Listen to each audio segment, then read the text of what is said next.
Hello students, how are you? I am doctor का पाटर। आज बच्चों मैं आपको फर्स्ट सेमेस्टर का first paper childhood and growing up में से एक कंटेंट लेकर आपके समक्ष वीडियो शेयर करने जा रही हूँ। कंटेंट है हमारा विकास, डेवलपमेंट की concept of development and factor influencing development. विकास की क्या संकल्पना है और विकास को कौन कौन से फैक्टर इफेक्ट करते हैं।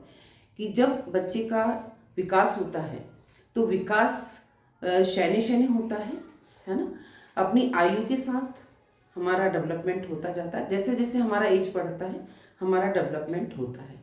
तो इसके कंसेप्ट को पहले हम समझेंगे कि क्या विकास क्या है ना। तो विकास वह सतत प्रक्रिया है ना, कंटिन्यू प्रोसेस है। विकास कंटिन्यू चलता है ना, जिसमें जन्म से लेकर मैच्योरिटी तक, परिपक्वता तक व्यक्ति के शारीरिक, मानसिक, बौद्धिक, सामाजिक, भावनात्मक, नैतिक और जो विकास जो पक्ष होते हैं उनका क्रमबद्ध परिवर्तन होता है। जैसे कि हमारा जब विकास होता है तो हमें कुछ ना कुछ चेंजेस आते हैं। जैसे मैं एक एग्जांपल लूँ, जब छोटा बच्चा होता है तो वो 1 साल का होता है, जब उसमें वो डेवलपमेंट नहीं होता जो 3 साल के बच्चे होते हैं। तो शैने शैने उसमें उसके नैतिकता में, उसके व्यवहार में, उसके सामाजिक परिवर्तन होते रहते हैं। तो विकास केवल जो कद, यानी जो कद है हमारा, जो और वजन है, वेट, और जो हमारा हाइट है, ये बढ़ना ही विकास नहीं होता। कि हम अगर बच्चा बढ़ रहा है हाइट में तो हम बोलेंगे उसका विकास हो रहा है। वो कद और वजन के साथ उसकी सोच, उसकी समझ, उसका व्यवहार है ना, उसका कम्युनिकेशन, उसकी पर्सनालिटी में जो परिवर्तन होते हैं वो विकास कहलाते हैं। विकास का संबंध सिर्फ हमारे बढ़ने से नहीं है, उसका संबंध हमारे सारे डेवलपमेंट से है, जो शारीरिक, मानसिक, आर्थिक, नैतिक, बौद्धिक, ये सब है। तो विकास हम उसे कहते हैं जो हमारे सतत प्रक्रिया है, जो परिवर्तन होता है। ओके, तो विकास के कौन कौन से फैक्टर इसको इफेक्ट करते हैं। जब हमारा डेवलपमेंट होता है तो कौन कौन से फैक्टर इसको इफेक्ट करते हैं। तो पहला होता है आनुवंशिकता, हेरिडिटिकल। जो आनुवंशिकता रहती है, आनुवंशिकता कहाँ से आती है? माता पिता से प्राप्त गुण जो होते हैं वो आनुवंशिकता होते हैं।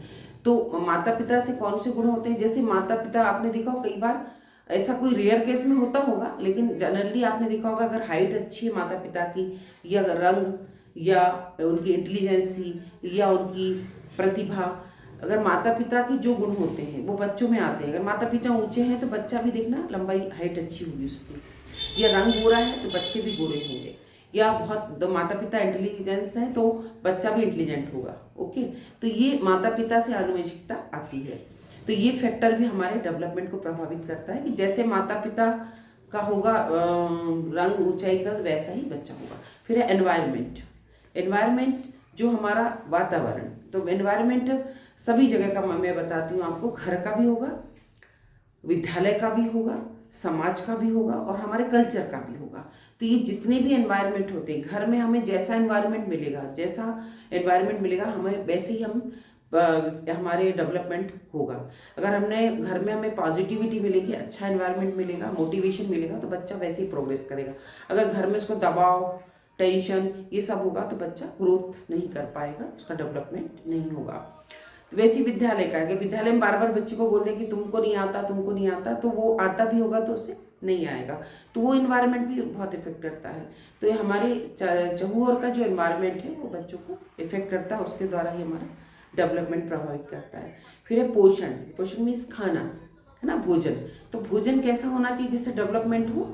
संतुलित, बैलेंस डाइट, कि उसमें सब कुछ होना चाहिए। कि बैलेंस डाइट होगी, सब कुछ उसमें फूड में होगा तो हमारा डेवलपमेंट इफेक्ट करेगा, बढ़ेगा। अगर कुछ पोषण होगा, अगर प्रॉपर पोषण नहीं मिलेगा तो हमारे डेवलपमेंट में ब्रेक लग जाएगा, डेवलपमेंट नहीं होगा। तो प्रॉपर हमें पोषण चाहिए जो हमें हमारे डेवलपमेंट को इफेक्ट करता है। फिर है परिवार। परिवार में आप देखते हैं माता पिता का व्यवहार, है ना। माता पिता का, जैसे परिवार 2 प्रकार के होते हैं, एकल परिवार होता है और संयुक्त होता है। एकल परिवार में माता पिता होते हैं, लेकिन संयुक्त परिवार में दादा दादी, चाचा चाची सभी होते हैं। तो हमारे परिवार का इफेक्ट भी बच्चे में पड़ता है। परिवार के में जो मोटिवेशन मिलता है, परिवार का सपोर्ट, परिवार की सहानुभूति, उससे बच्चे का डेवलपमेंट होता है। फिर एजुकेशन, शिक्षा। तो शिक्षा जो होती है, शिक्षा 2 प्रकार की होती है, फॉर्मल और नॉन फॉर्मल। तो फॉर्मल हमें कहाँ से मिलती है? स्कूल से। और नॉन फॉर्मल कहाँ से मिलती है? घर से, समाज से, संगी साथी से। तो ये हमें नानफर मिलती है जहाँ हमें शिक्षाप्रद बातें मिले, जहाँ से हम मोटिवेट हों, जहाँ से हमें ज्ञान मिले, जहाँ से हमें नैतिकता की शिक्षा मिले।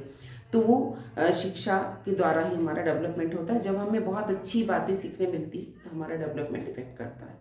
स्वास्थ्य, हमारा स्वास्थ्य अच्छा होना चाहिए। जैसे कई बच्चे बार बार बीमार होते हैं तो उसका डेवलपमेंट रुक जाता है ना। बोलते हैं ना कि दुबला क्यों हो रहा है, क्योंकि ये बार बार बीमार हो रहा है। तो ये चीज़ें भी, स्वास्थ्य भी हमारे डेवलपमेंट को प्रभावित करता है। ओके, फिर है संस्कृति और समाज।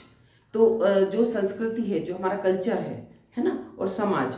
तो संस्कृति में हमारा क्या आ जाएगा, हमारी परंपरा, हमारी रीति रिवाज, हमारी मान्यताएं, ये सब चीज़ भी हमारे विकास को प्रभावित करती हैं। जैसी मान्यताएं होंगी, जैसी परंपराएं होंगी, जैसे रीति रिवाज होंगे, वो हमारी डेवलपमेंट को इफेक्ट करते हैं। फिर एक्सपीरियंस, अनुभव, अनुभव से सीखना, अनुभव और सीखना, अनुभव करना और सीखना। ये जीवन से जितने अनुभव मिलते हैं, है ना, हम सीखते हैं। हम स्कूल जाते हैं वहाँ भी सीखते हैं, कॉलेज जाते हैं वहाँ भी सीखते हैं, जहाँ जहाँ से हम सीखते हैं और जो हमें अनुभव प्राप्त होते हैं वो भी हमारे डेवलपमेंट को प्रभावित करते हैं। क्योंकि कहीं ना कहीं हम उससे इफेक्ट होते हैं, कहीं ना कहीं मोटिवेट होते हैं, कहीं ना कहीं हम उससे दुखी होते हैं या हमें उससे सुख प्राप्त होता है, उसके द्वारा हमारा डेवलपमेंट होता है। तो आज बच्चों मैंने आपको बताया कि विकास की क्या संकल्पना है और विकास को कौन कौन से फैक्टर इफेक्ट करते हैं। आज के लिए इतना ही। Thank you so much.